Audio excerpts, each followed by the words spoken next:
Alors,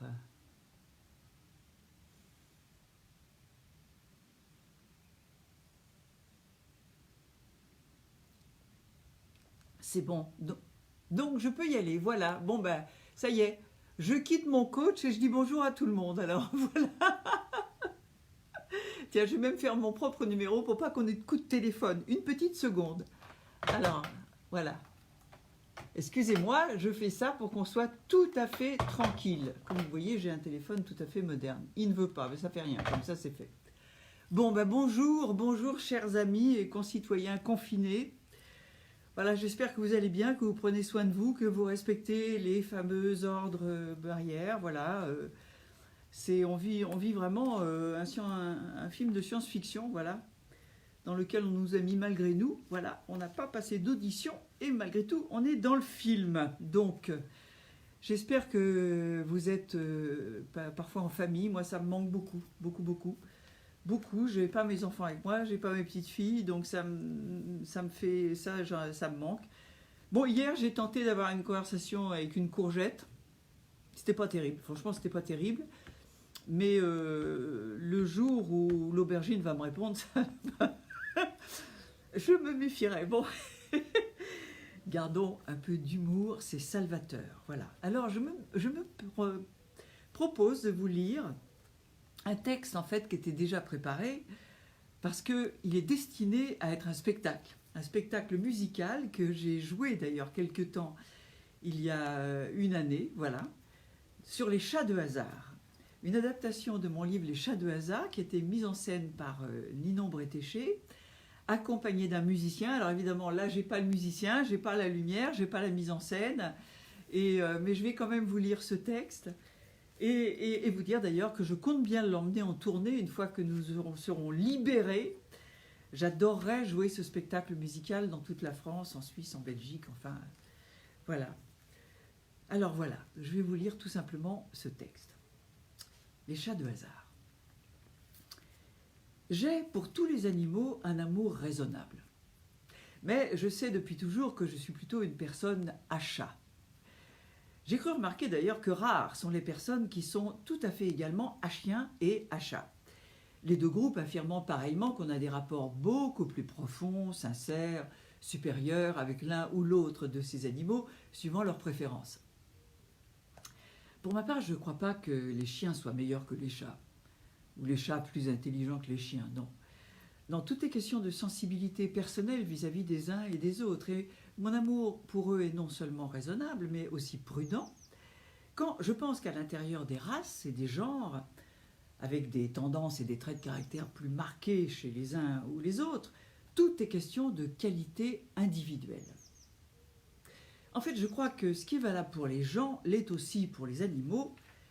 Il y a des cons partout. Et des types formidables.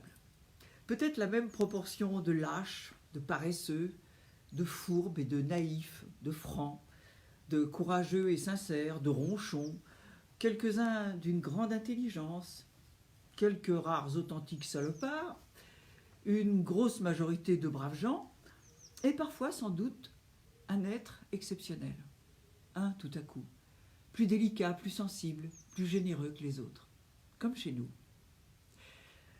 Quant à préférer chien ou chat, il peut y avoir une tradition familiale, c'est mon cas. On est enclin à mieux aimer ce que l'on connaît depuis qu'on est tout petit. On n'a pas de surprise, on sait comment s'y prendre avec eux. Et leur comportement particulier ne vous heurte pas.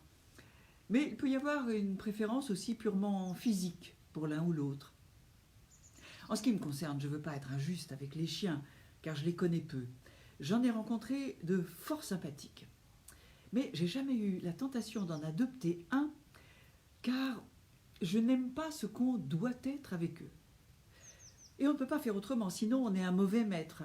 Et déjà le mot maître hérisse mon poil d'humaine, rebelle à la hiérarchie. Rebelle à la hiérarchie, ça je vous le conseille. Il faut absolument l'éduquer, lui apprendre à ne pas sauter sur les gens, le tenir en laisse la plupart du temps, ou le surveiller sans arrêt pour qu'il n'aille pas renverser un cycliste, ou provoquer un accident en traversant la rue soudainement, à ne pas aboyer comme un fou contre n'importe qui, à ne pas prendre en grippe les uniformes ou les clochards, et à revenir quand on lui appelle, à se coucher quand on lui demande, lui ordonner de faire ses besoins dans le caniveau, etc. Et tout ça, il faut le faire. Sous peine d'avoir un animal insupportable qui enquiquine tout le monde, ou pire, dangereux. En fait, avoir un chien demande que vous deveniez ou redeveniez une sorte de parent, ordonneur, surveilleur, punisseur, même avec bienveillance et amour, pour le bien de la société, en rappelant sans cesse à l'animal que c'est vous le maître et qu'il doit vous obéir, puisque c'est une bête qui vivait originellement en meute, avec un dominant, des dominés, et qu'il reste attaché à cette hiérarchie. Si vous n'êtes pas le dominant de votre chien, c'est lui qui vous dominera. Alors, ma répugnance pour la domination m'a également tenu éloigné des chevaux. Oh, j'ai bien essayé de monter dessus, de les diriger, notamment pour les besoins d'un film. Ce fut une catastrophe. Ils sont beaucoup plus gros, plus forts que moi, et l'énergie pour leur faire sentir constamment que c'est moi le maître m'a flanqué par terre moralement avant qu'ils ne s'en chargent physiquement. Je n'ai aucun instinct qui me pousse à dominer la bête, à dominer qui que ce soit d'ailleurs. Je manque de conviction. Avoir le dessus n'est pas mon affaire. Et ils sentent ça, paraît-il, les chevaux. Alors je suis restée par terre. Je les regarde gambader de loin. Là. C'est beau. Oh, mais qu'ils aillent où ils veulent, vraiment. Il n'est même pas besoin que je parle de tout ce qui vit en cage, en totale dépendance. Grosse ou petite bête à poil ou à plumes, de n'importe quelle couleur. Un écureuil tournant névrotiquement sans fin dans sa roue. La tristesse d'un petit œil fixé derrière une grille. La seule vue de cet emprisonnement me fait mal. Je n'y peux trouver aucun plaisir. Si beau soit le plumage ou la fourrure, les barreaux sont toujours des barreaux et les chaînes des chaînes. Le spectacle de la suggestion forcée me rend triste et m'amoindrit. Il me rappelle que je suis de la race des geôliers. Et je ne veux pas de ce rôle-là non plus. Mais alors les chats...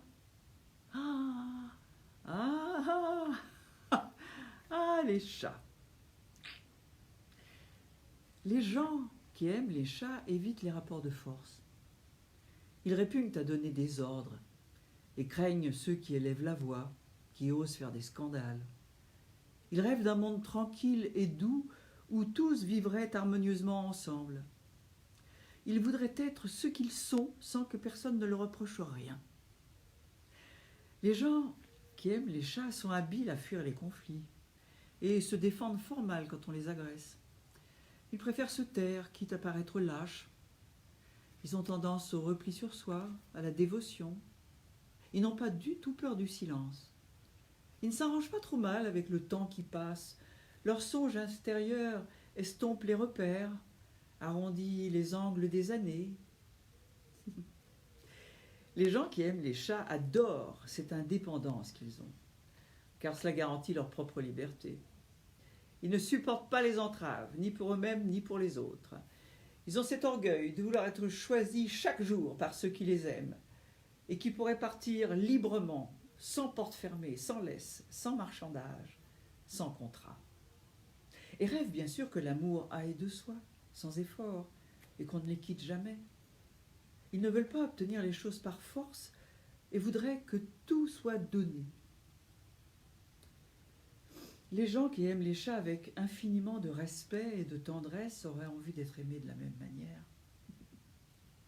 Qu'on les trouve beaux et doux, qu'on les caresse souvent, qu'on les prenne tels qu'ils sont, avec leur paresse, leur égoïsme, et que leur seule présence soit un cadeau. Dans le doute de pouvoir obtenir pour eux-mêmes un tel amour, ils le donnent aux chats. Ainsi cela existe, ça console. Les gens qui aiment les chats font une confiance parfois excessive à l'intuition. L'instinct prime la réflexion. Ils sont portés vers l'irrationnel, les sciences occultes. Ils mettent au-dessus de tout l'individu et ses dons personnels et sont assez peu enclins à la politique. Les tendances générales, les grands mouvements d'opinion, les embrasements de foule les laissent aussi circonspects que leur animal devant un plat douteux. Et si leur conviction les pousse à s'engager, ce qui m'arrive parfois, Une part d'eux-mêmes reste toujours observatrice, prête au repli dans son territoire intime et idéaliste, toujours à la frange d'un pacte avec la société et d'un retour vers une vie sauvage dans l'imaginaire. Les gens qui aiment les chats sont souvent frileux. Ils ont besoin d'être consolés de tout. Ils font semblant d'être adultes et gardent secrètement une envie de ne pas grandir. Ils préservent jalousement leur enfance et s'y réfugient en secret derrière leurs paupières mi-closes, un chat sur les genoux. À quoi penses-tu? À rien. Tu ne dis rien, tu es triste? Oh non, non. Tu es fatigué? Non, non, non, je rêve, c'est tout. Enfin, j'ai cru remarquer que les gens qui aiment les chats étaient souvent ainsi. J'aime les chats. Une petite gorgée à la vôtre. Ne vous inquiétez pas, c'est du thé, je ne suis pas encore...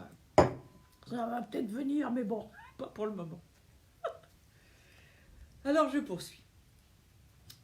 Et pourtant, pendant 20 ans, il n'y eut pas un seul chat dans ma vie. De 8 à 28 ans exactement. Avant cela, dans ma petite enfance, ils furent omniprésents. J'ai été élevée avec eux. Nous vivions, moi et mes parents, mes grands-parents, oncles, tantes, 13 chats et quelques poules, une vie plutôt tribale dans un quartier pauvre de Rouen, le faubourg Martinville, qui a été détruit depuis. Ma grand-mère maternelle, qui régnait incontestablement sur la tribu des humains, donnait le ton à toute la maisonnée quant à l'attitude et au rapport avec les animaux. Je pourrais dire qu'elle les aimait et les respectait, mais c'est pas suffisant. Car je connais nombre de gens qui aiment et respectent les animaux en gardant leur distance d'humains. Elle, non. Il y avait entre elle et eux osmose, fraternité physique, compréhension instinctive, sans aucun sentimentalisme, aucun investissement affectif exagéré. J'ai rarement rencontré depuis une si profonde acceptation de leur être. Aucun dégoût, aucune réticence. Elle les aimait avec leurs poils, leurs plumes, leurs caractères particuliers, leurs défauts, leurs odeurs, leurs cris, leurs saletés qu'elle nettoyait humblement quand c'était nécessaire. Je crois en fait qu'elle n'avait nullement le sentiment d'être supérieure aux bêtes. Elle les traitait d'égal à égal. Chaque animal accepté à demeure était donc là chez lui et avait sa place, qu'il partageait légitimement avec nous, non pas en principe, mais dans les faits, au point que d'aucuns, plus modérés dans leurs sentiments égalitaires vis-à-vis des animaux, pourraient trouver exagérés. On peut, il est vrai, ne pas se sentir supérieur à eux, sans pour autant tolérer que les chats mangent en même temps que vous dans votre assiette, ou que les poules couvent dans la chambre à coucher de la maîtresse de maison, ce qui était le cas chez ma grand-mère. J'ai rencontré beaucoup de gens qui partagent leur chambre et leur lit avec leurs animaux, quoique rarement avec des poules, mais beaucoup plus rarement leur repas à la même table. En fait, je n'ai vu ça qu'une seule fois depuis mon enfance. Je fus invitée à déjeuner un jour, alors que je jouais dans leur compagnie, chez Jean-Louis Barrault et Madeleine Renaud. J'avais déjà joué plusieurs pièces avec eux et nous avions à discuter d'un nouveau projet. J'étais donc seule avec eux dans leur appartement parisien. Une table assez basse était dressée pour 3 devant un canapé, un pouf en vis-à-vis pour moi. Et puis des livres, des souvenirs partout, tout autour. Nous bavardâmes quelques instants, et puis nous nous dirigeâmes vers la table. Et Jean-Louis, au moment de s'installer, se tournant tout à coup vers moi, me dit « Oh, ça ne t'ennuierait pas qu'on mange avec les chiens ?»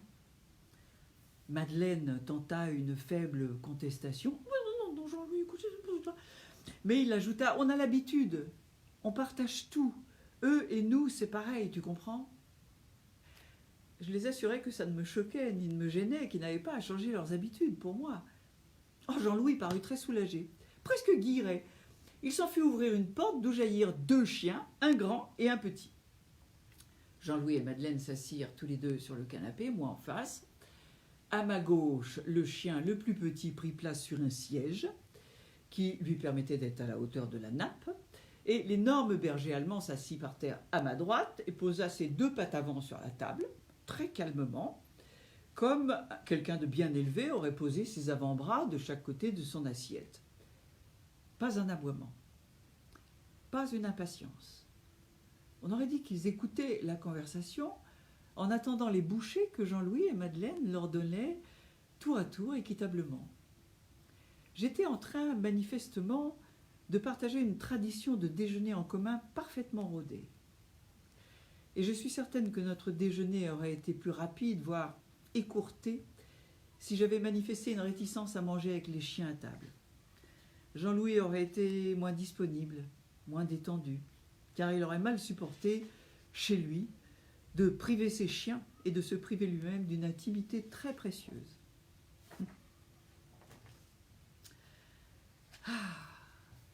Enfance, enfance. A-t-on écarté les chats de la chambre lorsque je suis née? Puisqu'à cette époque, on a couché à la maison. Je ne sais pas. Je ne sais pas, ils étaient partout, sur les meubles, dans les lits, sur les tables, jusque dans nos assiettes, de plein droit. Je me souviens qu'ils avaient cette allure souveraine des êtres qui savent ne rien avoir à craindre de personne.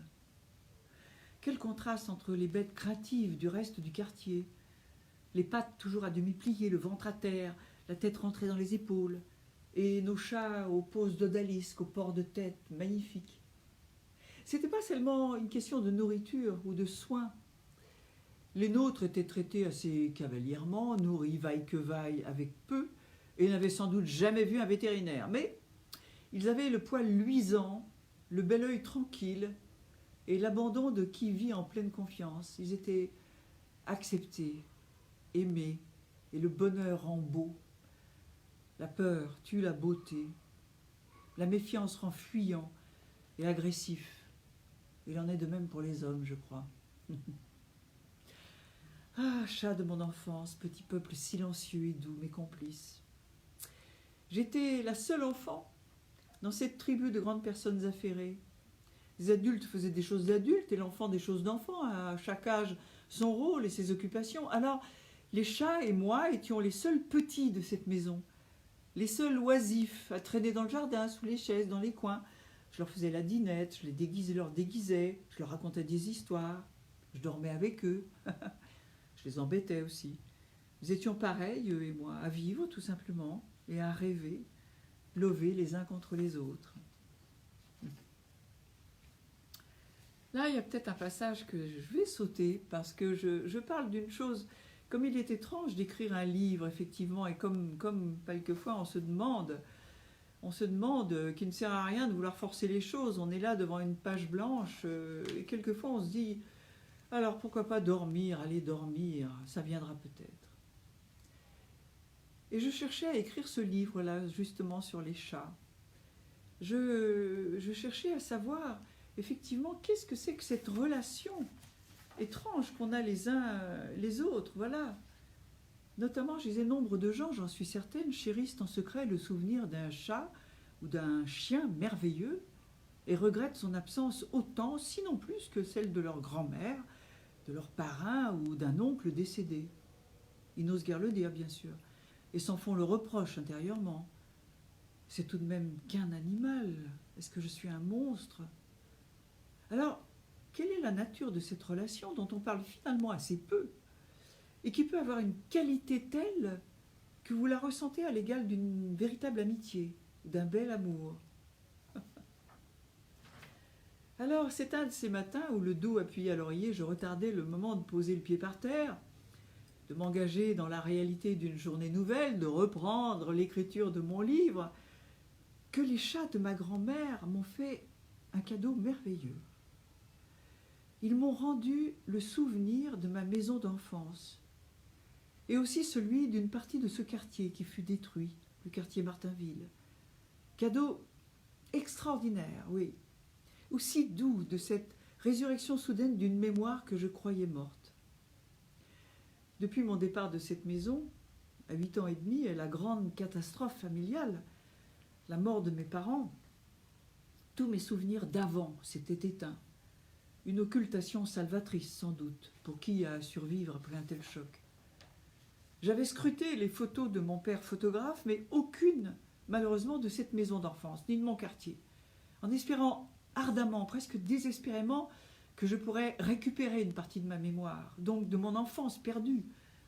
J'avais tout de même bien vu, touché ces choses et ces gens, comment se pouvait-il que rien ne me fût rendu, même fugitivement.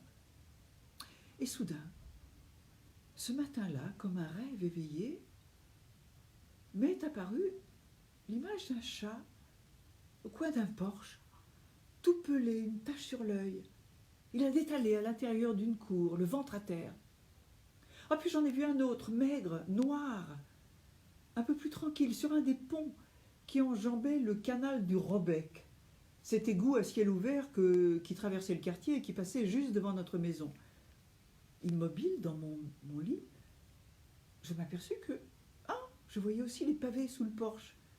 Puis que ma vision du chat sur le pont étant très lointaine, juste une silhouette, elle me permettait de voir toute la rue, ma rue, en bordure du canal, en enfilade.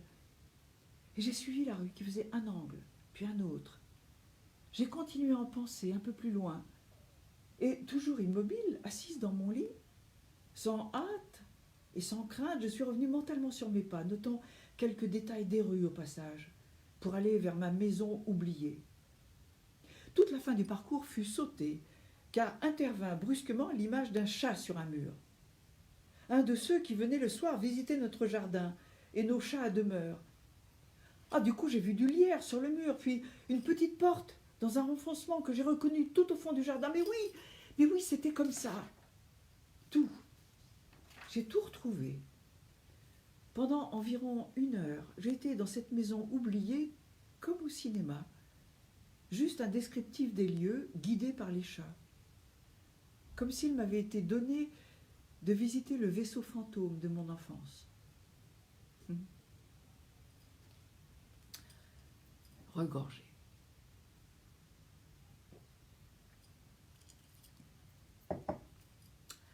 J'étais partie à Paris, quittant ma province, comme diraient certains chanteurs, très tôt.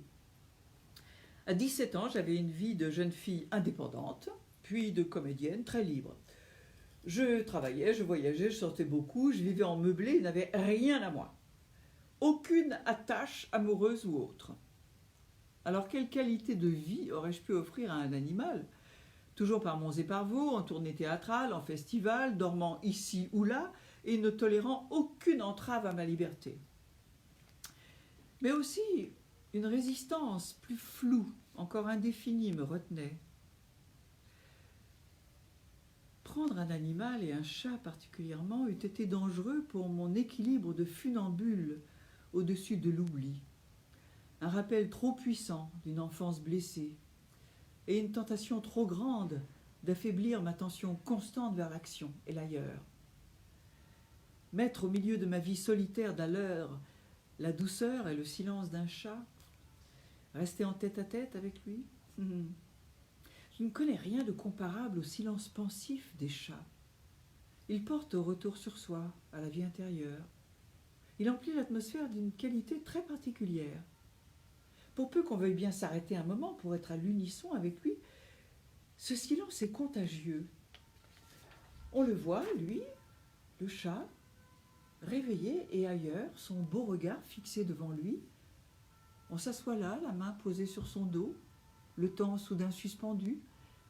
On se prend, l'œil perdu dans le vague, à laisser errer son esprit, doucement. Et puis tout à coup, un blanc, une bulle de néant vous a saisi, vous ne savez plus combien de minutes vous êtes resté là, et où vos pensées sont allées divaguer sans contrôle. Puis on vient à la réalité, celle du temps compté, de l'ordre, du raisonnement. On s'éveille comme d'un petit voyage. Où était-on ?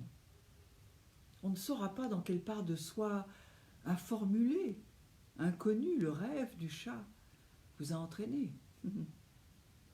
Et aussi dormir avec un chat, accueillir contre soi cette confiance veloutée, cette chaleur qui se blottit, s'enroule sur elle-même, comme vous le faisiez dans le ventre maternel, avant la dureté du monde. À ce contact, on a envie de se lever pareillement, de retrouver la chaleur, l'abandon innocent de son enfance, le nez dans la fourrure, comme vous l'aviez autrefois dans la douceur d'un sein. On se laisse aller, oubli, retour, soulagement indicible et à la fois émergence d'un manque terrible qui vous emmène jusqu'au sanglot. Et que restera-t-il de vos forces si vous vous y laissez aller? Puis vient un jour où on se lasse de tant d'impunité, des bulles de silence, un malaise flou, des moments à vide commencent alors à apparaître, à freiner le survol perpétuel de sa propre vie. On finit par se sentir lourd de tant de légèreté. Et alors une idée me vint. Tiens, si j'écrivais une histoire. J'avais alors, quand je raconte ça, j'avais alors 23, 24 ans. Un ami m'avait prêté sa maison aux environs de Paris pour commencer à écrire mon premier roman. Et je m'y installais pour une expérience neuve de silence, d'écoute intérieure et d'assujettissement à l'immobilité inévitable pour qui écrit lentement et à la main. Je passais quelques jours studieusement installé à ma table, à côté de la fenêtre ouverte sur le jardin, à découvrir un rythme nouveau, une nouvelle manière d'être. Et un matin, relevant la tête au milieu d'une page, je vis une petite silhouette jaillir du jardin et retomber sur le rebord de la fenêtre, juste à côté de moi. Un petit chat gris, 5 ou 6 mois peut-être, et sans doute aussi surpris de ma présence que moi de son irruption, restait figé dans la position où il avait atterri, les pattes légèrement écartées, l'œil fixé sur moi. Ce qui est merveilleux avec un chat, c'est qu'il n'y a rien à faire quand il vient à vous qu'à le regarder. Il fait tous les pas. La meilleure accroche qu'on puisse avoir alors avec la rencontre avec un chat, à condition bien sûr qu'il est le premier manifesté de l'intérêt envers vous, c'est le regard. Il est bien rare qu'un chat s'aventure à venir vers quelqu'un s'il n'a pas eu au préalable un échange de regards assez long. Entre parenthèses, les gens qui n'aiment pas les chats leur font souvent une réputation de sournoiserie qui repose avant tout, il me semble, sur l'apparence fuyante qu'ils adoptent lorsqu'ils ont peur. Et les chats craignent les gens bruyants qui ne connaissent pas ou qui ne les aiment pas, chose qu'ils sentent parfaitement. En réalité, je ne connais rien de plus franc et loyal qu'un chat. Simplement étant d'une complexion nerveuse et psychologique assez sensible, il demande à être rassuré, en totale confiance avec vous et votre entourage. Une fois qu'il est certain que nul ne le brusquera, ne changera d'humeur sans raison, n'aura avec lui de rapport de force pervers, il s'épanouira sans problème et deviendra d'une désarmante simplicité. Quand ce petit chat gris a posé son arrière-train sur mon cahier, ses yeux dorés plantés droit dans les miens, je ne savais pas encore que je venais d'être choisi, oh combien péremptoirement, par mon premier chat de hasard. Il vint me rendre visite tous les jours, et j'étais ravie de cette compagnie. Le matin, quand j'ouvrais la fenêtre, il apparaissait presque tout de suite, refaisait un petit tour dans les pièces, comme pour s'assurer que tout était en place, et que rien n'avait changé en son absence, puis il grimpait sur ma table. Je lui installai vite un coin, sous la lampe, et renouai donc pendant ces jours avec la présence chat, oubliée depuis si longtemps. Ma solitude n'était plus la même, et ma concentration sur mon travail d'écriture en a été modifiée. Quelle douceur d'écrire avec un chat auprès de soi, comme les minutes, les heures paraissent plus légères, plus vivantes, lorsqu'un discret ronron les accompagne. Ce simple bonheur d'être, qui n'a à compter ni avec l'effort, ni avec le temps, vous console de tous les moments à vide, du manque d'inspiration. Si ça ne va pas, on s'arrête un moment, à l'unisson de cette bête tranquille. Le petit chat restait avec moi des journées entières. La voisine, interrogée par moi à son sujet, me dit qu'il vivait chez elle, oui. C'était le seul chaton gris au milieu d'une portée de 5 noirs et blancs. Son fils l'aimait bien, celui-là. Alors je remettais tous les soirs le petit chat dans le jardin avant de fermer ma porte en lui disant « Allez, rentre chez toi maintenant !» J'ai tout de même l'image souvenir d'un petit minois gris, désemparé, hésitant, d'une silhouette frêle sur l'herbe qui ne se décidait pas à partir, le dos un peu rond, la queue en point d'interrogation. Environ 2 semaines passèrent ainsi, et un matin, la voisine vint me voir. Elle parla assez longuement de choses et d'autres, phrases hachées, entrecoupées de silence, suivant la manière paysanne de ne pouvoir aborder directement le sujet qui vous amène. Je répondais poliment, étonné par ce long échange inhabituel, car j'étais peu aguerri encore à cette forme particulière de diplomatie. Et je crus vraiment que la conversation était terminée quand la voisine me tourna le dos pour se diriger vers la porte. C'est seulement sur le point d'ouvrir celle-ci qu'elle se retourna, comme si quelque idée soudaine lui passait par la tête. « Ah, oh, au fait, vous le gardez, le petit chat ?» Tout à fait surprise, je l'assurai que non. « Ah bon ? Mais non, il vient simplement me voir tous les jours et je le remets dehors le soir pour qu'il rentre chez vous. »« Ah, mais c'est qu'il vient plus du tout à la maison, vous savez. Voilà plusieurs jours qu'il n'est pas rentré, même pas pour manger. Et quand je suis venue nettoyer le jardin tôt ce matin, vous n'étiez pas encore levé. Je l'ai vu couché en boule sur le seuil de votre porte. » Devant mon air sincèrement éberlué, elle ajouta : « Puisque c'est comme ça, je crois que vous feriez mieux de le garder. » Il n'allait plus manger là-bas. Il dormait devant ma porte en attendant que j'ouvre. Tout en assimilant ces informations, surprise et émue, j'alléguai faiblement que son fils, qui l'aimait bien, allait sans doute être triste de perdre ce petit chat. Elle balaya l'argument d'un geste. « Bon, pensez-vous, il y en aura d'autres. Et puis, on n'y peut rien, hein, c'est lui qui est parti, il a choisi. » Ah, quelle émotion fraîche de prendre en charge la vie d'un petit animal pour la première fois. Au début, toute proportion gardée, évidemment, c'est assez comparable à l'arrivée d'un bébé dans son existence. D'abord, on le découvre, on le regarde. Il prend forme à travers une brume d'incrédulité qui s'estompe peu à peu. De petites phrases simples vous viennent à l'esprit.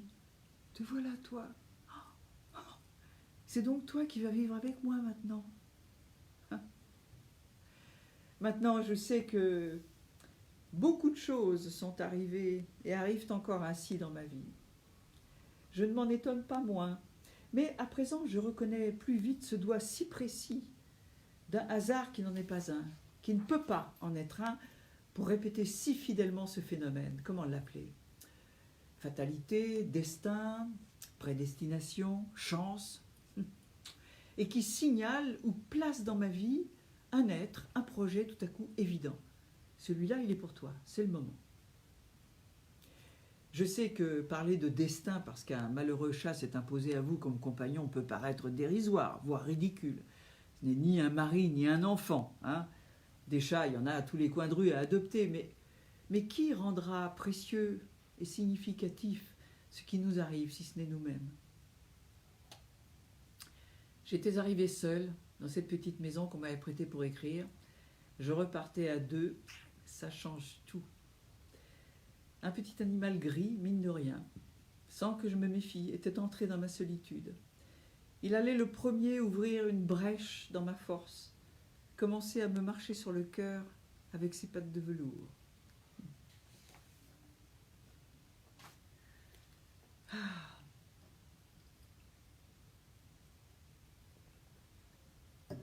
Premier chat de hasard. Je donnais un nom très simple au petit chat gris qui avait choisi de vivre avec moi. Titi. On ne peut pas plus simple. Je n'irai pas jusqu'à dire que je me métamorphosais grâce à mon chat, ce serait très exagéré. Mais il m'y aida, oui. D'abord, il m'aida à être, simplement être en oubliant de paraître, ça n'est pas rien. En avais-je eu l'occasion même une seule fois depuis que je vivais ma vie de jeune comédienne. Oh, je progressais dans ma carrière, certes, mais il faut bien rentrer tout de même, se démaquiller, laisser tomber la jolie robe, l'image, la fatigue de ce contrôle et se retrouver soi. Et qui est-on ? Pour moi, c'était cela. Mais pour d'autres, c'est la compétition incessante, la course à l'avancement, le sourire obligatoire au client toute la journée, au chef qui ne vous a pas à la bonne et avec qui il faut quand même être aimable, la peur permanente de ne pas être à la hauteur, d'être devancé, trop lent, en retard, l'obligation d'écouter les histoires des autres, l'impression de n'être écouté de personne en retour, d'être mangé par les horaires, les enfants, il faut juste tenir le coup et ne pas craquer. Mais il faut bien rentrer là aussi, se laisser aller, se retrouver. Et qui est-on tout au fond de cette fatigue, hein? Qui va écouter l'enfant caché en chacun de nous, qui pensait que la vie ce serait plus beau, plus doux, plus simple que ça? Avec qui s'abandonner sans peur? Qui va vous accueillir avec joie, vous faire fête, quel que soit l'état de fatigue dans lequel vous rentrez, vous prendre tel que vous êtes, comme un merveilleux cadeau? Ne vous posez aucune question, ne rien vous réclamer, ni d'être beau, ni d'être en forme, ni d'être compréhensif, ni même d'être aimable si vous n'en avez pas envie. Qui? On m'a cité le cas d'une jeune femme heureuse dans son mariage, avec 2 beaux enfants, peu de soucis apparents et dont le mari disait qu'elle aimait son chat d'une manière hystérique. Car l'urgence à son réveil était de prendre l'animal, de le toucher, de le garder contre elle, avant même d'aller voir ses enfants. Il jugeait cette préséance comme inadmissible et anormale. Mais elle disait « Il faut absolument que je pose mes mains sur lui le matin, sinon je me sens mal, j'en ai besoin. Il me donne des forces. » Sans doute, cette jeune femme, apparemment heureuse et sans problème, avait-elle un grand épuisement intérieur. Peut-être avait-elle l'impression de ne jamais donner assez, que ceux qu'elle aimait étaient toujours en manque de quelque chose et elle s'en sentait coupable.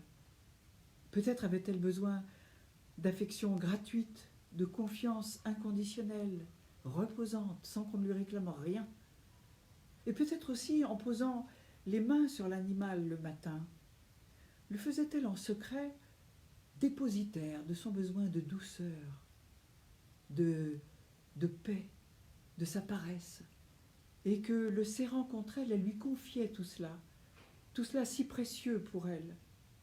Et ensuite, la chatte étant gardienne d'une intimité qu'on ne peut dire à personne, qui n'a pas d'emploi dans la vie courante, la jeune femme le laissait se lever dans un coin de la maison, heureuse de savoir qu'une part d'elle-même était là, tranquille. Et elle pouvait alors sans doute vaquer à ses occupations avec plus de courage.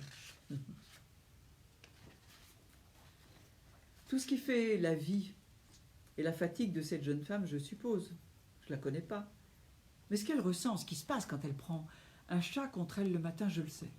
Je l'ai vécu. Et je le vis encore quand je prends contre moi un chat que j'aime. Et c'est chaque fois une émotion neuve. Parfois, au moment où je pose mes mains sur lui, j'en tremble un peu de ce léger tremblement qu'on ressent quand la faim vous provoque une petite faiblesse. Et c'est bien d'une certaine faim qu'il s'agit, je crois.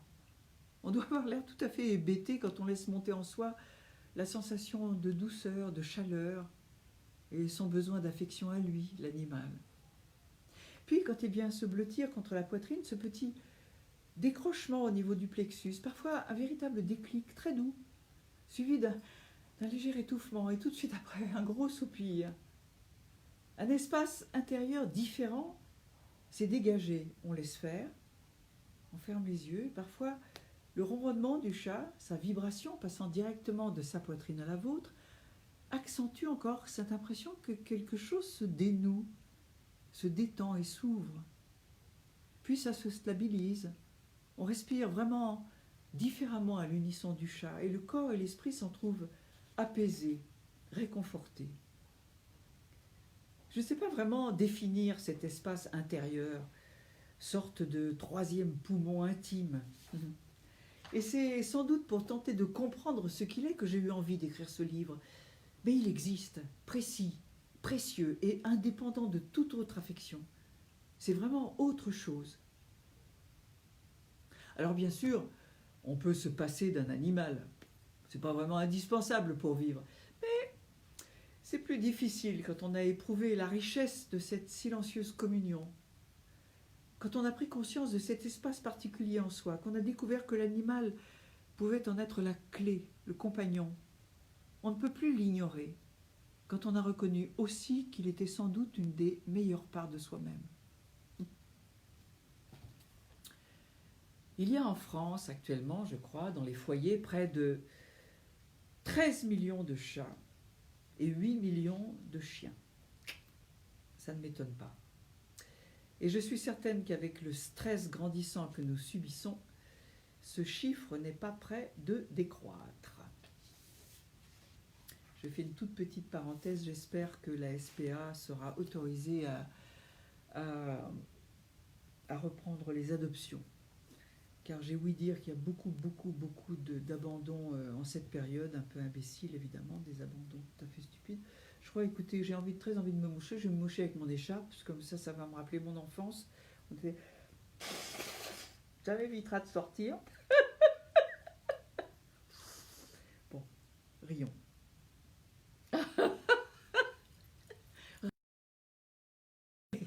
La vôtre.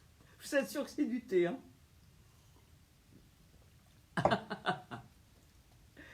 Alors, tiens, j'ai parlé tout à l'heure des presciences fortes et des signes qui ont jalonné ma vie de tout temps, de mise en garde ou même d'avertissements qui me parviennent parfois très précisément. Et d'où cela vient-il? C'est un très grand mystère. J'aime beaucoup à ce propos un passage de l'auteure Colette, dans lequel elle raconte sa visite chez une voyante. On l'avait convaincue d'aller la voir et elle s'était rendue au rendez-vous par curiosité. Rien d'important ne lui fut révélé par cette femme, mais celle-ci lui dit tout à coup « Oh, c'est curieux, vous êtes suivi par le fantôme d'une chatte qui vous accompagne. Tout à l'heure, elle était sur ce meuble et à présent, elle est sous votre chaise. » « Ah, elle se déplace ?» s'étonna Colette. « Ah oui, bien sûr, elle peut aller où elle veut puisqu'elle est morte. » Très surprise et sans doute impressionnée, car elle avait perdu longtemps auparavant une de ces chattes d'écrivain qui lui était particulièrement chère, Colette risqua une dernière question. « Mais, madame, pourquoi dites-vous une chatte? Ce pourrait être un chat. »« Ah, je ne sais pas, madame, répondit la voyante. On me dit que c'est une chatte. » C'est dans ce « on » que réside tout le mystère, bien sûr. Et les tentatives de l'éclaircir, religieuses, spirites, pseudo-scientifiques, restent incertaines et les réponses subjectives suivant les croyances. Personnellement, j'aime l'énigme de ce « on ». Il ne faut pas chercher à tout expliquer, ni à forcer toutes les portes, surtout celles d'un au-delà ou de forces qui vous dépassent. Humblement accueillir ce qui vous est donné, le reconnaître sans s'effrayer, ni chercher à percer le secret, c'est déjà beaucoup.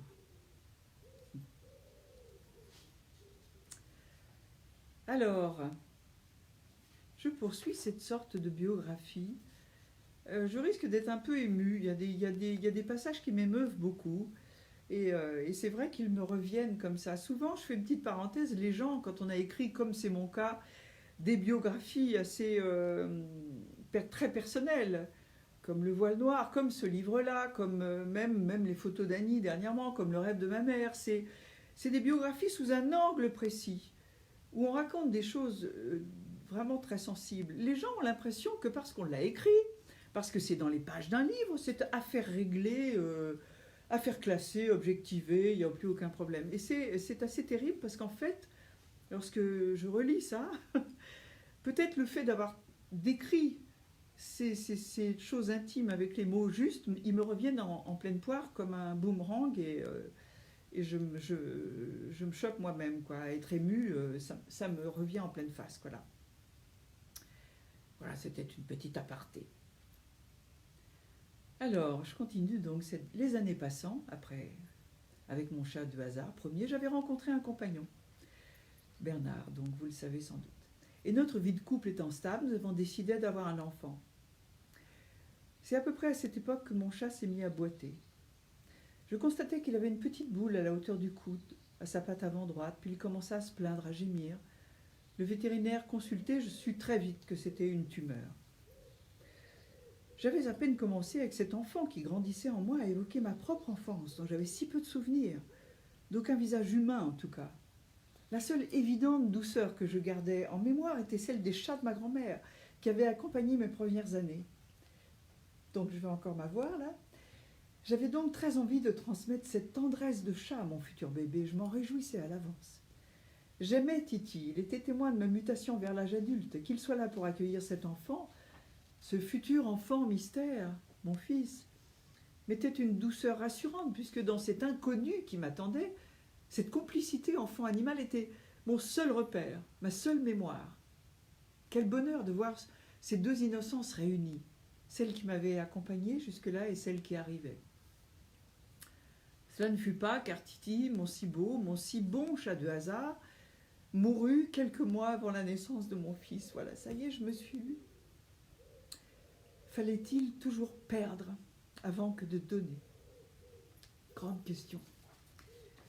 Faut-il perdre avant que de donner?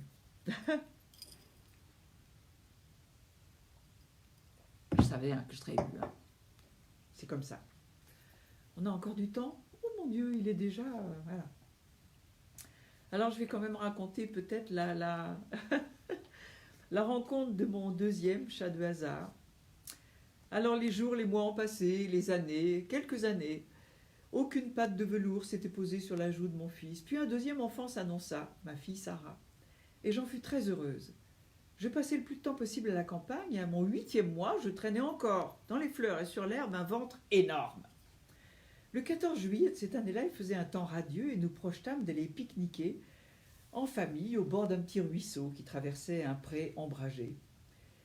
Je progressais lentement sur le talus et j'entendais en bas ma famille rire et s'éclabousser, les cousins de mon fils. Arrivé dans le pré, je soufflais sagement un instant, assise dans l'herbe, quand je crus entendre un léger, un frêle miaulement. Je restai un moment immobile, rien. Puis au moment où j'allais repartir, cela reprit très faiblement. Une plainte à peine audible qui provenait de la haie qui bordait le pré. Et pour la première fois depuis 3 ans, je me risquais à parler chat. Je miaulais. Et déclenchais en retour une série de plaintes beaucoup plus fortes et plus précises. Et enfin une petite tête apparut. Mais j'eus à peine le temps d'entrevoir une minuscule chose noiraude qu'elle disparut terrorisée. J'étais touchée et conquise sans l'avoir vraiment vue. C'était un tout petit chat noir d'une maigreur effrayante. Une oreille à demi arrachée, elle n'était que peur et faiblesse. Je laissai doucement tomber ma main jusqu'à terre. Elle monta presque dans ma paume avec des miaulements suppliants. Et je n'eus qu'à la glisser sous son ventre, sans qu'elle résiste, pour l'amener dans mes bras. Et là, elle fit quelque chose d'incroyable. Ce fut si rapide et précis et surprenant que je me souviens encore du petit choc que j'ai éprouvé. Arrivé à la hauteur de ma poitrine, le petit chat se jeta littéralement contre moi, s'y plaqua de tout son long et avec une sorte de frénésie, rampa jusqu'à atteindre le creux de mon coude et enfouit presque entièrement la tête, et ainsi aplaté, collé contre moi, ne bougea plus du tout. Quand je me levai, il s'enfouit un peu plus profondément sous mon bras. Je rejoignis mes amis, mon fils, et leur montrai ma découverte. La petite chose, malgré les voix et le mouvement autour d'elle, ne décolla pas une seconde de dessous mon bras. Arrivée à la maison, je la nourris, lui donnai de l'eau, nettoyai les traces de sang qui collaient son poil, puis elle s'en fut visiter la cuisine, les autres pièces, revenant à son repas de temps en temps, et ce fut une nouvelle surprise. Elle n'avait pas peur de rien. Elle arpentait cette maison comme si, instantanément, elle était chez elle. J'avais perdu un chat à la naissance de mon fils. La vie en mettait un autre sur mon chemin. C'était bien, joyeux. Je venais de rencontrer mon deuxième chat de hasard. Je me souviens d'un nom qu'on donnait souvent aux chattes dans ma famille. Il y a très longtemps, vague réminiscence du monde de mon enfance. Juste un nom qui ressurgit au milieu du vide de mes souvenirs. C'est ainsi que je l'appelais Missoui. Missoui. Elle fut à l'égard des enfants exactement ce dont j'avais rêvé. Attentive, douce, patiente, elle était l'équivalent, en version chat, du personnage de la chienne Nana dans Peter Pan. Elle savait tout d'instinct. Qu'il ne faut pas sortir les griffes sur la peau, et même à travers les vêtements, qu'il faut tout supporter des bébés, ne pas dormir sur leur tête, ne pas mettre les pattes dans le mitosile lorsqu'on changeait les couches. Je sais que rien n'est plus ennuyeux que la description méticuleuse et attendrie d'un animal pour ceux qui ne l'ont pas connu. Je vais tenter d'éviter cela. Mais dans mes souvenirs en vrac, une petite scène me revient qui nous avait beaucoup frappés, ma fille Sarah et moi. Sarah avait environ 7 ans. Elle était en proie un soir à l'un de ces chagrins d'enfant accompagnés de sanglots déchirants dont on oublie la futile raison quelques jours après. Elle pleurait depuis un bon moment déjà, faisant beaucoup de bruit, réfugiée dans l'angle d'un grand canapé. La chatte, couchée sur la table un peu plus loin, était aux aguets. Je dus dire un mot ou réitérer un refus qui déclencha chez ma fille un sanglot particulièrement fort et désespéré. La chatte ne fit qu'un bond et se précipita sur elle. Comme un éclair, elle sauta la table, parcourut toute la longueur du canapé avec la soudaineté et la violence d'une attaque, pour se blottir dans son cou, la tête enfouie sous son oreille. Ce fut si rapide, 2 secondes à peine, que je n'eus pas le temps de réagir, mais j'avoue avoir eu très peur que cette fulgurance ne fût agressive pour on ne sait quel animal raison. Et aussi soudainement qu'elle avait bondi, elle restait là, blottie. Ma fille, complètement surprise par ce qui venait d'arriver, restait figée, tout sanglot suspendu, bouche ouverte, n'osant boucher avec la chatte immobile sur son épaule, la mufle appuyée sur son cou. Elle balbutia, la voix mouillée de larmes. Tu as vu ce qu'elle a fait? J'étais aussi stupéfaite qu'elle. Le son particulier des pleurs enfantins avait-il rappelé quelque chose à la chatte et provoqué cette réaction? Au bout d'un moment, ma fille la serra contre elle. Ni elle ni moi n'osions vraiment nous rendre à l'évidence. Miss Wee avait sans doute bondi pour la consoler. Alors, je vais peut-être arrêter là pour ça parce que j'ai envie de vous lire autre chose. Vous savez sans doute effectivement que je suis, comme beaucoup d'autres gens, très pour la cause animale, bien entendu. Et je pense que ce que nous vivons actuellement, puisque ce méchant virus, vient d'un animal, dans un pays, je crois, où on traite particulièrement mal les animaux. Je suis désolée pour les Asiatiques qui m'écoutent, là, mais le festival de viande de chien, par exemple, à Yulin, où on massacre des milliers de chiens d'une manière atroce, le plus souvent, est absolument incroyable, voilà. Donc, j'ai écrit un autre livre dernièrement, avec mon camarade Jean-Philippe Noël, je le montre, voilà, Complicité animale, où nous avons répertorié un grand nombre d'histoires d'empathie, d'entraide, de complicité des animaux entre eux, entre races différentes et parfois avec les humains. Des histoires qui sont toutes... Je vais me remoucher avec mon écharpe, je vous assure, elle va à la machine après. Hein. Alors, c'est le pollen. Donc, nous avons écrit ce livre et j'ai fait un épilogue que j'aimerais vous lire. Sur cette prise de conscience de la condition animale et notamment des animaux d'élevage. Conclusion donc de ce livre. Cette prise de conscience, je l'ai eue moi-même assez tardivement. Je me souviens encore, tant ces propos m'avaient frappé, moi qui à 25 ans n'avais jamais pensé à cela, de ce que m'avait dit un jour Jean Mercure, homme de théâtre injustement oublié et créateur du théâtre de la ville de Paris, avec qui j'ai aussi beaucoup travaillé. Nous étions côte à côte lors d'un de ces grands dîners parisiens qui réunissent des gens de notre métier, et vu le nombre de couverts, le traiteur nous avait servi un plat unique, guère appétissant, il est vrai. J'allais malgré tout attaquer une tranche de viande blanchâtre lorsque Jean se pencha vers moi et me dit à l'oreille « Ne mange pas cela, c'est affreux ». Il me raconta alors sa visite dans un élevage de veaux en batterie, comment ils y étaient entravés, élevés dans le noir pour que leur chair reste bien blanche, et il avait pleuré en voyant, lorsqu'on avait ouvert la porte pour le laisser entrer, toute leur tête se tourner désespérément vers la lumière qui avait filtré un instant dans le hangar. Et que dire des poulets parfois entassés par milliers qui s'écrasent, se piétinent. Il avait voulu voir pour savoir ce que peu d'entre nous ont le courage de faire. Il ajouta, et cette phrase reste gravée en moi, « Nous mangeons une viande empoisonnée de souffrance et nous paierons très cher un jour ce que nous faisons subir aux animaux. » C'est ce qu'il m'a dit. Quelques dizaines d'années plus tard, il est clair que nous commençons à le payer, particulièrement en ce moment. Écologiquement d'abord. Entendons-nous bien, personnellement, je mange de la viande. Très peu, mais j'en mange. Je respecte les gens qui pratiquent végétarisme ou véganisme et qui vont jusqu'au bout logique de leurs convictions. Mais je pense que de tout temps, les hommes ont tué des animaux pour les manger, et cela continuera.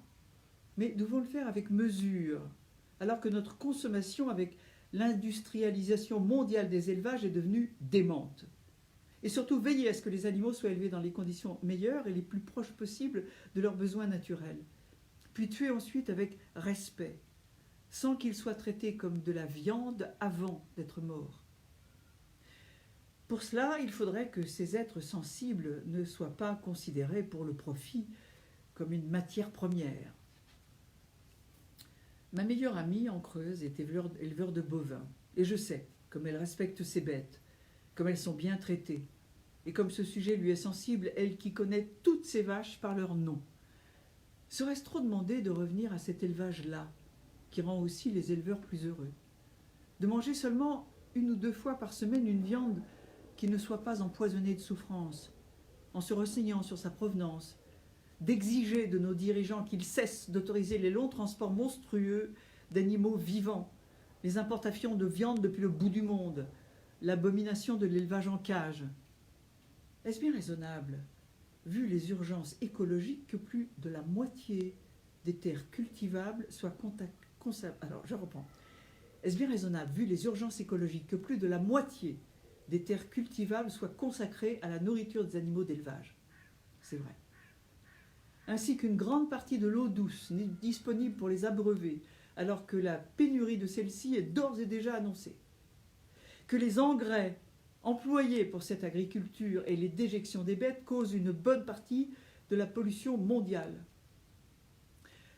Nous n'aurons pas tous, je n'aurai pas, moi non plus, le courage de Jean Mercure pour aller voir ce qui se passe derrière les murs des hangars ou des abattoirs. Nous préférons ne pas savoir, ou pas trop. Mais maintenant, on sait un peu quand même. Et nous savons tout de même que tout le vivant est lié. Végétation, arbres, animaux, nous, c'est un continuum. Et ce que nous faisons à la nature, aux animaux, c'est à nous que nous le faisons. À court ou moyen terme, nous serons bien obligés de nous en rendre compte. Vous venez dans ce livre de lire des histoires qui montrent les capacités d'empathie, de compassion dont font parfois preuve les animaux, cette faculté étant démontrée par de plus en plus d'études et d'observations. Cultivons donc notre compassion à nous, animaux humains. Refusons d'assécher notre cœur, de nous habituer à l'indifférence. Ce serait à renier notre plus belle part d'humanité. Il ne s'agit pas de sentimentalisme, c'est une urgence, dans notre propre intérêt aussi, à moins que nous, humains, soyons plus sauvages que les bêtes. Faire preuve de compassion et de respect envers ces êtres sensibles qui nous nourrissent et dont le sort est entièrement à notre merci, n'est-ce pas, en fin de compte, nous respecter nous-mêmes? Voilà. Je terminerai là-dessus. J'espère que cette période absolument démente amènera un changement sur ce plan, que les hommes apprendront peut-être à traiter la terre et les bêtes autrement. On peut toujours rêver. Bon, il ne sert à rien de se dire que l'homme n'a jamais rien appris. Rêvons. Au revoir, portez-vous bien, portez-vous bien. Et si vous voulez, une prochaine fois, on parlera des poules. Voilà. Passez une bonne soirée. Ah, ma fille a un film ce soir sur Arte. Voilà, sur Arte, il y a Sarah, ma petite fille, qui a fait un joli film qu'elle aime beaucoup. Alors si ça vous dit, voilà, c'est une journée familiale. Au revoir.